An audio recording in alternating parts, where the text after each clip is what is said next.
Hi friends, ఈరోజు process వచ్చేసి నేనైతే చేపల పులుసు చేస్తున్నా. లేక చేపలు అయితే తీసుకున్నా. ఈరోజు తిందామని మాకైతే ఫస్ట్ అయితే కొంచెం జీలకర్ర వేసేసి, ఇప్పుడు ఉల్లిగడ్డలు, పచ్చిమిర్చి, కొత్తిమీర, కరివేపాకు,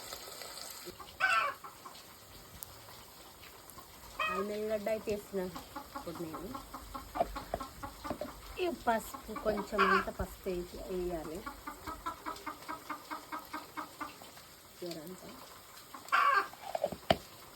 పులుసు పెట్టుకుంటే మాత్రం మనం ఇవన్నీ వేసి ఇట్లా అల్లిగడ్డ కూడా వాసన రాకుండా మంచిగా దూర కావాలి.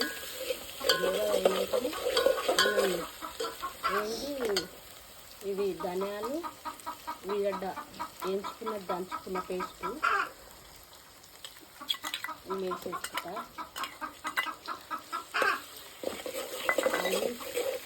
కారం మనకు సరిపోయినంత కారం వేసుకోవాలి. చేపలకైతే ఎక్కువనే ఉండాలి, జర కౌసు ఉంటాయి, అవి ఎక్కువ వేసుకోవాలి. నేనైతే ఈ చెంచాడు వేసుకుంటున్నాను. గ్రేవీ ఎక్కువ కావాలంటే చేప ముక్క మునగాలంటే కొంచెం గ్రేవీ ఎక్కువనే ఉండాలి.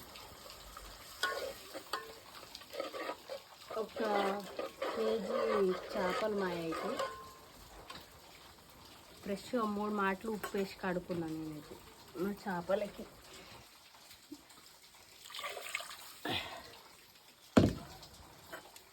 ఇదైతే పులుసు మసాలాలు బాగా మసిలినాక చేప ముక్కలు ఇడుస్తా. అప్పుడైతే సరేనా. మసలనికైతే ఫ్రెండ్స్ మసులుతున్నది.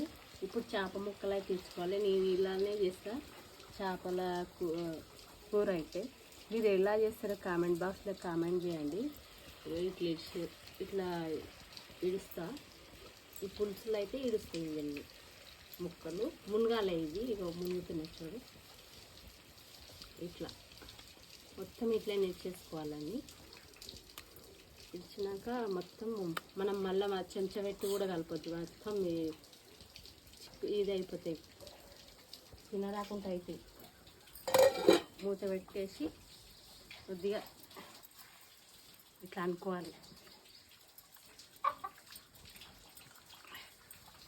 ఇట్లా అనుకున్న తర్వాత మళ్ళీ పెట్టేసుకోవాలి. బాయ్. మరి నేను ఇలానే చేస్తా. సరే బాయ్.